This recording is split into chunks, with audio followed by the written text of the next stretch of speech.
So this is a really old lesson of mine. It's got to be at least 5 years old, actually, I think, this one, when I was teaching the importance of being earnest, and this was a lesson on Lady Bracknell. And I picked this one because it's a little bit of my kind of former self in some ways, where I've got a bit of, a bit death by PowerPoint, and so I've just got lots of facts and like going through it, and this would have been a great target for added interactivity and putting those little functions in there.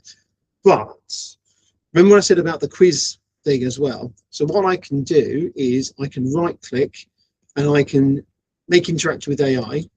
So this will work with, you can take most PowerPoints, this is going to work with, and also with Google Slides as well. You might need to download them as a PowerPoint and then put them into this. I should add as well that the AI that we've got as well is not going to be stealing your stuff. It's not learning from the content you upload to it. So if you upload your PowerPoint, it's not ripping that off. It's just coming in as something that you can edit and present there as well. So I can completely edit this former PowerPoint. I can make it into something that's much more interactive. Quickest way I can do it is, like I just did then, a right click, which maybe I'll do again, because sometimes I do go a bit faster in these, especially when I'm conscious of time. So make interactive with AI. I've got this page here. I can then change how many questions I've got. We've got a maximum of 5, but you could actually come through and make multiple. I could click on multiple slides as well if I wanted to make questions off of that. So we have that, and then we create questions, and it does a little bit of thinking. We get our little rocket there. So I can actually then review all of these. This is where the human element comes into it as well, and I can look at that. Yeah, that's correct. And does we have that one? That's great as well. And then, yeah, that's true as well. So then I can add that, and I've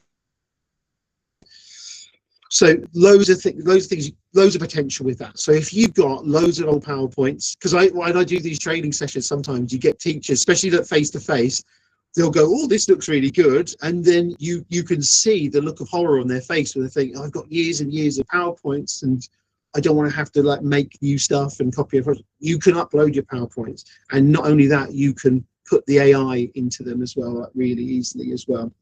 So with this, we have lots of different options here as well. If you look, so remember earlier on I showed you the grid where there were lots of AI tools, which I will come back to in a second as well.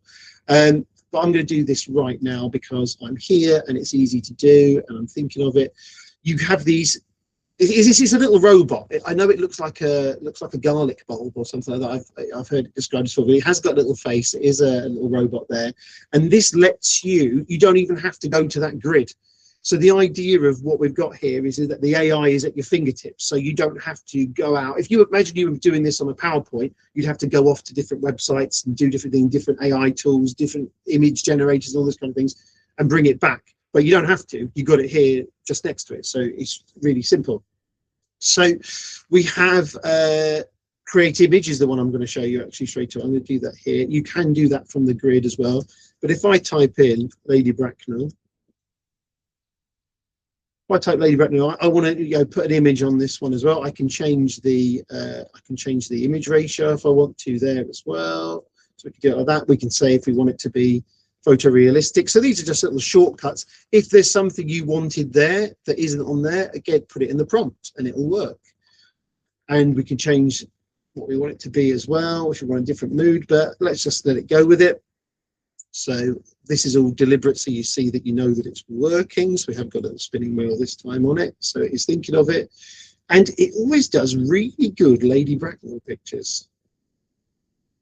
So this, there you go. So if I wanted to, I could put that as a background straight away. Obviously that's messed up my text a little bit, but I can change the color of that so I can see it. It's bugging me. There we go.